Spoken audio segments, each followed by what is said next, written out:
My girlfriend said, "You need to quit your band. It's embarrassing watching you chase a dead dream at 29. I've just been offered an opening slot for a major tour." I said, "You're probably right." Then I accepted the tour, quit my day job, and blocked her number. When my first show sold out and made Billboard news. Original post. I, 29 male, play bass and do backup vocals in an indie rock band. We've been together for 7 years. Same 4 guys since freshman year of college. We're not famous. We play local venues, the occasional regional festival, and we've built a decent following online over the years. Our Spotify has about 180,000 monthly listeners, which sounds impressive until you realize that translates to maybe $400 per month split 4 ways after the streaming services take their cut. We all have day jobs. Mine is IT support at a mid-sized accounting firm. Password resets, printer jams, convincing executives that clicking suspicious links is bad. It pays the bills. My girlfriend and I were together for 2 years. Met her at a mutual friend's birthday party. Hit it off immediately. Moved in together after about 8 months. She works in pharmaceutical sales, makes solid money, drives a leased Audi that she's very proud of, and has this extremely detailed 5-year plan involving marriage by 30, house in the suburbs by 31, first kid by 32. She's got spreadsheets. Actual spreadsheets. When we first started dating, she was my biggest fan. Front row at every show, filming videos for her Instagram stories, telling all her coworkers about her talented musician boyfriend. She'd help us load equipment, hang out at rehearsals, even design some of our merch graphics. That version of her disappeared around 8 months ago. It started with little comments. "Don't you think you're getting a little old for this?" When I turned 29, she made a joke about how most rock stars make it by 27 or give up. Except it wasn't really a joke. Then came the bigger comments. My coworkers asked what you do, and I had to explain the band thing, and it was honestly kind of humiliating. Then the ultimatums crept in. If you're serious about us, about a future, you need to start acting like an adult with an adult career path. I kept playing. The band kept grinding. We released an EP last fall that did better than anything we'd put out before. Got picked up by a few Spotify editorial playlists. Got coverage on some indie music blogs. Even got a small write-up in an online music magazine that called us refreshingly authentic. Nothing that would make us rich, but momentum. Finally, actual momentum. 3 weeks ago, our manager called with news that made my hands physically shake. A major touring act, I'm not going to say who, but if you follow rock music even casually, you know them, had their opening band drop out 6 weeks before their summer tour. The official reason was creative differences. The real reason, according to our manager, was that the opening band's lead singer punched their drummer backstage during a show, and the headliner's management decided they didn't want that energy on tour. They needed a replacement. They'd heard our EP through some industry connection. They wanted us. The deal, $1,500 per show guarantee, plus a percentage of our own merch sales. 28 cities over 3 months. That's $42,000 guaranteed, split 4 ways, plus merch revenue that our manager estimated could be another $25,000 to $35,000 total based on the venues and crowd sizes. Is that enough to retire on? No, but it's enough to prove something. It's enough to say, this is real now. I came home that night feeling like I was floating 6 inches off the ground. My girlfriend was on the couch, scrolling through her phone, glass of wine on the coffee table. She barely looked up when I walked in. "Hey, so I got some news today. Can it wait? I'm trying to figure out this seating chart situation for my sister's wedding. Her future mother-in-law is being absolutely impossible about table assignments. It's kind of big news." She sighed. Not a regular sigh. One of those theatrical ones that lets you know your existence is currently an inconvenience. "Fine. What is it?" I told her everything. The drop band, the opportunity, the tour dates, the money, what this could mean for our career. I was talking fast, excited, probably gesturing too much. And while I talked, I watched her expression shift. Confusion first, then slow dawning understanding, then something that looked a lot like disgust. When I finished, she was quiet for about 10 seconds. I thought maybe she was processing, figuring out how to be supportive even if she had concerns. You're not actually considering this. I mean, I am. We all are. This is huge. For US? You mean for your little band? What about actual us? What about our relationship? What about the house we were supposed to look at next month? What about my sister's wedding in July? The tour starts June 5th, ends late August. We can look at houses when I get back. Your sister's wedding is July 15th. I already checked the schedule. There's a 4-day break that week. I can fly back, be there for the whole wedding weekend, fly back out.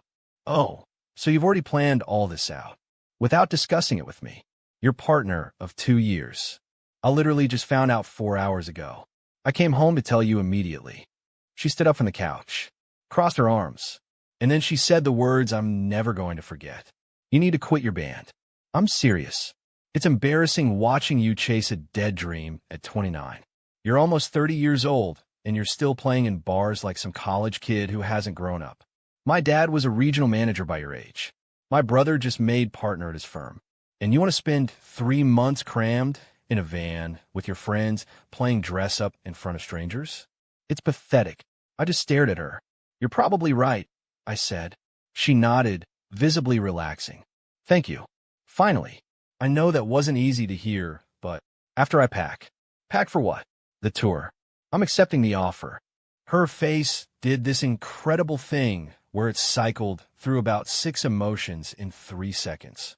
Confusion, realization, anger, disbelief, more anger. You just said I was right. I said you're probably right. And you probably are. There's probably a 90% chance this tour leads nowhere and I come back in 3 months having missed stuff and we break up anyway. But there's a 10% chance this is the opportunity that changes everything. And I've spent 7 years, building toward that 10%. I'm not walking away from it because you're embarrassed. If you leave, we're done. Yeah, I figured. I walked past her to our bedroom and grabbed my duffel bag from the closet. Started packing clothes. She followed me, volume increasing with each sentence. You're choosing a band over me? Over our future? Over everything we've built? I'm choosing myself over someone who thinks my passion is pathetic. I didn't mean. I was just being honest. You called watching me play music embarrassing. You compare me unfavorably to your dad and your brother. You called it dress up. That's not honesty. That's contempt. She tried a different approach then. The tears came. The apologies started flowing. She didn't mean it like that.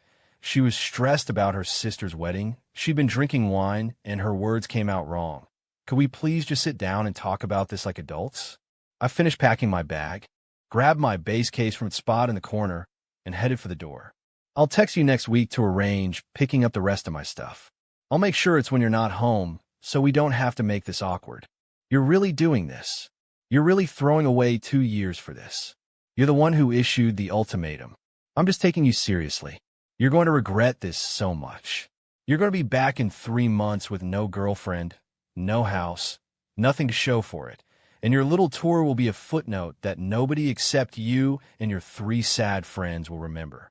Maybe, but I'll know I tried.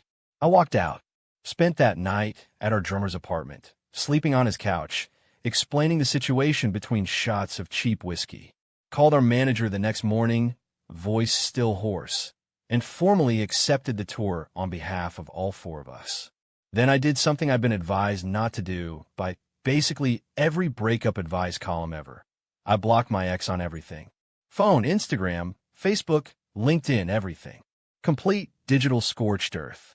2 days later, I walked in my IT job and gave my 2 weeks notice.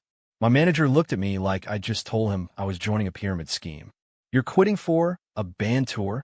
Yes. At your age? Yes. Good luck with that, I guess. 2 weeks later, I was in a 15-passenger van with my 3 best friends, heading to the first city of the tour, watching the skyline of my regular life disappear in the rearview mirror.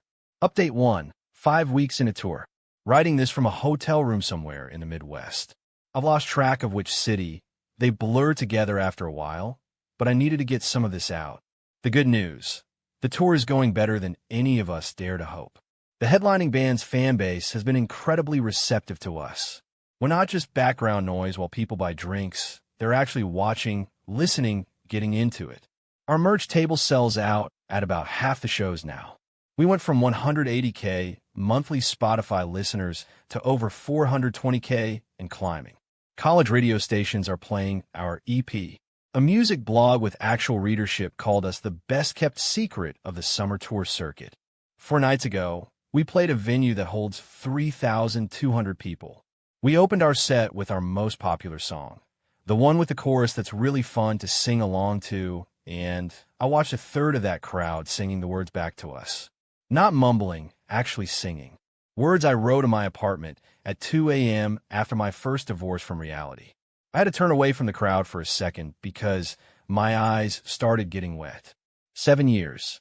7 years of playing to rooms of 50 people who were mostly there for the cheap drinks, and now strangers, hundreds of strangers, knew our lyrics. Our guitarist looked over me mid-song and just grinned. He knew. Okay, now the mess. My ex apparently did not take the blocking well.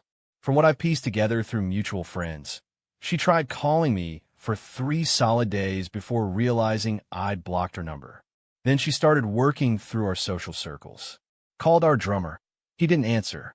Called our guitarist. He told her I was busy and hung up. Called our singer's wife, who is genuinely one of the nicest people I know, and got an earful about respecting boundaries. Our singer's wife told her, "He's doing amazing, you should be happy for him, and you should probably leave him alone." That did not go over well. What happened next? I only know because a mutual friend, we'll call her our drummer's college roommate, sent me screenshots. My ex posted this long, winding Instagram story about how her ex-boyfriend abandoned her to chase a delusion, and how she was healing from narcissistic abuse and learning to recognize when someone shows you who they really are. She didn't name me directly. She didn't have to. The timing made it obvious to anyone who knew us. The comments were brutal. Not brutal to her, brutal about me. Supportive women calling me trash, calling me a man-child, telling her she dodged a bullet, praising her strength. A whole echo chamber of validation. But here's the thing. The mutual friend who sent me those screenshots, she'd driven 4 hours with her husband to see us perform at one of our tour stops. She'd been following our journey. When she tried to comment on my ex's post saying, "Actually, I just saw him perform, and he seems really happy and successful," my ex deleted the comment and blocked her. This woman had been at our engagement party. 2 years of friendship. Deleted and blocked for stating an observable fact. The entitlement got worse. 2 weeks into the tour, I received a LinkedIn message from my ex's mother. I swear I'm not making this up. Her message, verbatim, "I always knew you weren't good enough for my daughter, and I'm relieved she's finally seeing it too. She's already found someone more appropriate for her station. Enjoy your little midlife crisis." I'm 29. A midlife crisis at 29 would require me to die at 58. But math has never been her strong suit. Does someone more appropriate turn out to be real, though? My ex started dating a coworker about 2 weeks after I left, a territory manager at her pharmaceutical company. He apparently drives a BMW, wears expensive suits, and has very strong opinions about wine regions. Perfect for her 5-year plan. They've been posting couple photos constantly. Weekend getaways. Fancy dinners. Captions about finally finding someone who has his life together. Honestly, good for her. She found someone who fits the spreadsheet. That's not sarcasm. I genuinely hope she's happy. I just wish she'd stop trying to rewrite our relationship history to make me the villain. The latest escalation happened 3 days ago. A text came through from an unknown number. "Hey, it's me. New number. I think I was too harsh, and I owe you an apology. Can we talk? Call me." I didn't respond. An hour later. "Seriously? You're ignoring me now? After 2 years together? After everything?" Didn't respond. Then, fine. Whatever. My new boyfriend thinks your band is generic anyway. He's in finance. He went to good school. He has a real future. I showed that text thread to our drummer. We laughed about it for probably 10 minutes straight. Our guitarist suggested we call our next EP generic and futureless as a joke. We're probably not going to do that. Probably. Next week, we're playing the biggest venue of the entire tour, a historic theater that holds just over 5,000 people. It sold out in 72 hours. Sold. Out. More updates coming. Update 2, 3 weeks later, the big show happened. I need to tell you everything. But first, what happened in the days leading up to it, because context matters. The show got media attention because of how fast it sold out. Local news stations ran segments. Music websites wrote preview pieces. And then, this is where my brain stopped functioning for about 20 minutes. Billboard published a feature about breakout opening acts on this summer's tour circuit. We were mentioned by name. They called us an authentic grassroots success story and proof that independent rock still has a pulse. Billboard. The actual Billboard. I called my mom. She cried for 15 minutes straight. My dad, who has literally never told me he's proud of me without qualifying it somehow, texted me, saw the article. Guess you showed them. From him, that's basically a standing ovation and confetti. But apparently the press coverage also reached my ex because that's when things got significantly more complicated. 2 days before the big show, I got an email to my personal account. She'd found it somewhere, probably remembered it from when we were together. For paragraphs. The summary. She'd made a mistake. She'd been closed-minded about creative careers. Her new boyfriend was nice, but boring, and they'd broken up. She'd been doing a lot of thinking. Could she maybe fly out to see me at the big show? She'd buy her own ticket. She just wanted to see me perform for old time's sake. No expectations. I didn't respond. 3 hours later, a follow-up email. I know you're seeing these. Your read receipts are on. They're not. I turned off read receipts years ago, but I still didn't engage. Then a third email. Fine. I'm just going to buy a ticket anyway. I'll see you there. We should talk. I showed the email chain to our manager. He laughed and said not to worry about it. If she caused any kind of scene, security would handle it. He dealt with much worse. The night of the show, I was more nervous than I'd been since our very first gig in a basement 7 years ago. 5,000 people. Actual media. Real stakes.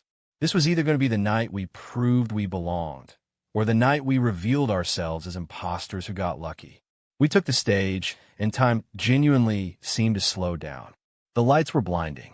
The crowd was a sea of faces stretching back into darkness. And where a drummer counted us in and we hit our first chord, 5,000 people cheered. Not polite acknowledgement. Not, okay, let's get through the opener. Actual cheering. For us. We played our hearts out. Every song felt bigger, louder, more alive than it ever had. During our biggest track, I looked out at the crowd and saw them moving together, jumping, dancing, singing. A third of them knew every word. After 7 years of basement shows and half-empty bars, thousands of strangers were singing lyrics I'd written on my apartment floor. I spotted her midway through the set.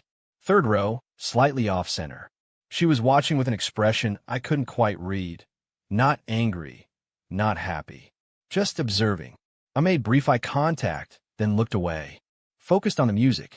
Focused on my bandmates. Focused on the moment. We finished our set to the loudest applause we'd ever received. 5,000 people showing genuine appreciation, not just patience. Backstage, I actually cried. Our guitarist bear hugged me so hard he cracked my back. Our singer kept repeating, "We did it," over and over like a mantra. The headliner's manager came to our green room afterward, shook all our hands, said he'd been watching from the wings and that we'd more than justified the booking. Then, almost casually, he mentioned that his label had been keeping tabs on us. They wanted to set up a meeting after the tour wrapped. A record label meeting. A real one. I should have been purely ecstatic. But I knew there was still one conversation waiting. After the show, I was outside the venue helping load our gear into the van when she found me. She'd waited by the stage door. Of course she had. "Hey." I kept coiling a cable. "Hey, that was really good. That was actually incredible. You guys have gotten so much better. Thanks. I didn't realize. I mean, I knew you were good, but I didn't realize you were this." I finally stopped and looked at her directly. She looked tired, like she'd been crying recently. The confident pharmaceutical sales rep was gone. She just looked small and uncertain. Part of me felt genuinely bad for her. The part that remembered the good, early days, the way she used to look at me like I was something special. But then I remembered her face when she said, "dead dream." The contempt. The dismissal. The way she made me feel like a child playing pretend. "I appreciate you coming," I said. "I do, but I'm not really sure what you want here. I made a mistake. A huge one. I've had time to think, and I was so focused on what I thought life was supposed to look like that I couldn't see what was right in front of me. I was pushing you away from something you loved because it didn't fit my plan. Yeah, you were. So, can we try again? I've changed. I've been doing a lot of reflecting. I know I was wrong. I set down the cable. Took a breath. No. Why not? I'm apologizing. I'm admitting I was wrong. What else do you want? I want you to understand something. You only want me back now. Right now. When Billboard is writing about us. When shows are selling out. When there's proof I wasn't wasting my time. You didn't want me 8 months ago when I was still playing to 50 people. You were embarrassed by that version of me. That was the version that did all the work to get here. I was scared. You were condescending. You called it pathetic. You compared me to your dad and your brother like I was some kind of failure for not being in management. That wasn't fear. That was contempt. People change. Some do. Some just change what they want when the circumstances change. I'm not interested in being someone's backup plan after the finance guy didn't work out. She stood there for a long moment. I thought she might yell, or cry, or do something dramatic. Instead, she just nodded slowly. I really messed this up, didn't I? Yeah, you did. She turned and walked toward the parking lot. No screaming. No dramatic final words. Just footsteps fading into the night. I went back to loading gear. Our drummer came out 5 minutes later, took one look at my face, and silently started helping. Update 3. Tour end plus 2 weeks. Last update. Promise. Tour wrapped 12 days ago. Final stats for anyone curious. 28 shows, combined audience of approximately 87,000 people. Total merch revenue, just over $38,000. Spotify monthly listeners peaked at 530,000 and settled around 485,000. We're not wealthy, but we're no longer playing for beer money. The meeting with the record label happened 5 days after the tour ended. They flew all 4 of us out, sat us in a conference room with bottled water and a fruit spread, and spent 2 hours discussing our trajectory and brand identity and market positioning. Corporate speak for, we think you might be worth investing in. The offer, a 2-album deal with distribution support, marketing assistance, and an advance large enough that none of us need to immediately find day jobs. Not retire forever money, but enough runway to see if this actually works. We signed 3 days ago. I have a record deal now. That's a sentence I can say out loud. My old IT job filled my position 2 weeks after I left. Some recent grad is probably fielding the same password reset requests I used to handle. I genuinely don't miss it. Now, the X situation. About a week after our parking lot conversation, I heard through the grapevine that she'd gotten back together with the finance guy, then broken up, then started dating someone else from her company, a different coworker. Then that ended too. In the span of about 6 weeks, she apparently cycled through 3 relationships, each lasting just long enough to generate some Instagram content before imploding. A mutual friend told me she'd become borderline obsessive about tracking our band's success. Every article, every playlist edition, every social media milestone, she was watching all of it, commenting occasionally, always something vaguely positive but tinged with an undertone of regret. The friend also mentioned that my ex's mother had stopped posting supportive comments on her daughter's relationship photos. Apparently, even she had gotten tired of the rotating cast of perfect boyfriends. I should feel vindicated by all this. The petty part of me does. The part that remembers every eye roll, every dismissive comment, every time she made me feel small for caring about something that wasn't on her spreadsheet. But mostly I just feel a kind of distant sadness. She had this incredibly rigid vision of what life was supposed to look like by 30. When reality didn't conform, she tried to reshape everyone around her to fit. When I refused to be reshaped, I became the problem. And now she's watching the problem succeed while her careful plans fall apart. I don't think she ever really loved me. I think she loved what I could become if I just followed her script, the stable job that could grow into management, the townhouse that could become a suburban house, the boyfriend who could become a husband on schedule. When I chose a van full of musical equipment over her timeline, I stopped being useful. The thing I've realized, though, her opinion of me was never actually about me. It was about her fears, her insecurities, her need for control. I spent 2 years contorting myself to fit her vision because I thought that's what relationships required. It took her calling my passion pathetic for me to finally wake up. So where am I now? I'm crashing in our guitarist's spare room, sleeping on a mattress we bought from a guy on Craigslist, writing songs for what will be our first real album. We practice 5 or 6 days a week. We're in talks with booking agents about headlining our own shows next spring. Smaller venues, 300 to 500 capacity, but our own crowds. Our own names on the marquee. I eat too much delivery food. My sleep schedule is wrecked. I own approximately 4 shirts and 2 pairs of jeans.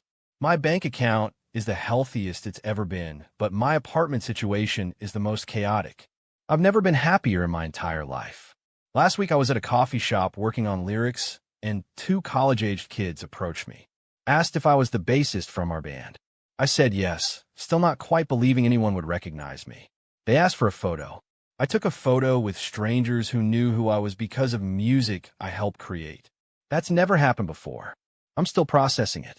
My ex once asked me when I was going to stop playing dress-up and become an adult. Here's my answer. I'm not playing dress-up. This is who I am. It took 29 years and a condescending ultimatum for me to stop apologizing for it. To anyone reading this who has something they love, something they've been told to give up because it's impractical or embarrassing or not part of someone else's plan, don't give it up. I'm not promising you'll succeed. I might still fail. The album could flop. The label could drop us. I could be back to fixing printers in 2 years. But I took the shot. I got on that stage in front of 5,000 people, and I played music I helped write, and I watched strangers sing my words back to me. That happened. No matter what comes next, nobody can take that away. Sometimes chasing a dead dream is how you find out it was never dead at all. Anyway, I've got rehearsal in an hour. Thanks for following along.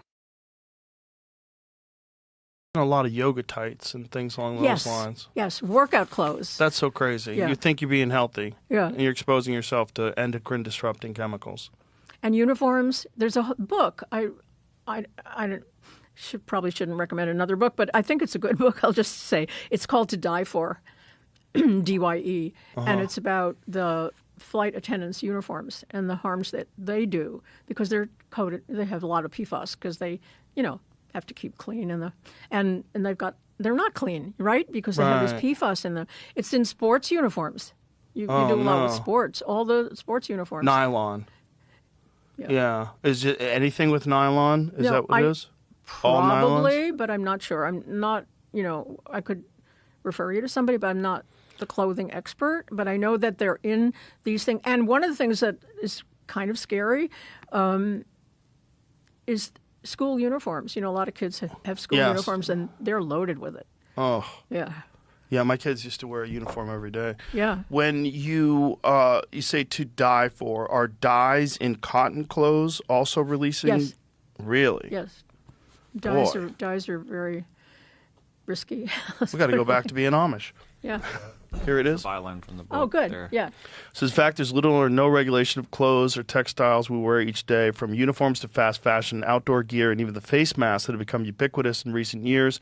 Wicker explains how we got here, what the stakes are, what all of us can do in the fight for a safe and healthy wardrobe for all.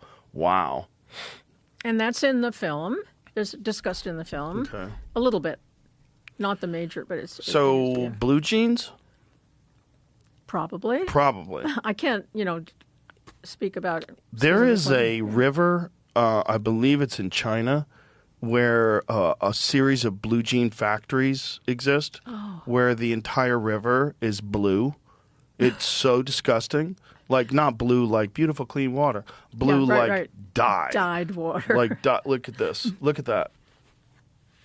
Oh. That's the blue jean capital of the world. Wow. That's where they make a lot of blue jeans. And look at the stinky, dirty, disgusting blue dye water that is just that river leaking out into the ocean, which also looks polluted. You want cheap clothes, kids? This is what happens. It's so crazy. Like, look at that stuff. I mean, how many jeans are they making? And what are the, And this is a good point for me to point out that these things are affecting animals, of course. like the animals fish in Africa, this. too. Look at this. African rivers as well. Yeah. Sure. Of course, we do it in other places. If we did it in America, people would be aware. Well, I'm Canada, not sure. too. I'm not sure they'd be aware. You don't think so? We're trying. We're trying. We're trying to get them aware. I mean, that's what we're doing right now, right? Right. So to go back to that point you raised about, reasons that people give for low testosterone or low fertility, low sperm count, and particularly this comes up for fertility. More couples are, the fertility is in the toilet, right? Yes. Yeah. That's a weird thing to say, but yeah, right. For lack of a better. Right. Yeah. I mean, used to be 5 children per couple on the average in 1960, and now it's, in South Korea, it's like 0.88. Wow.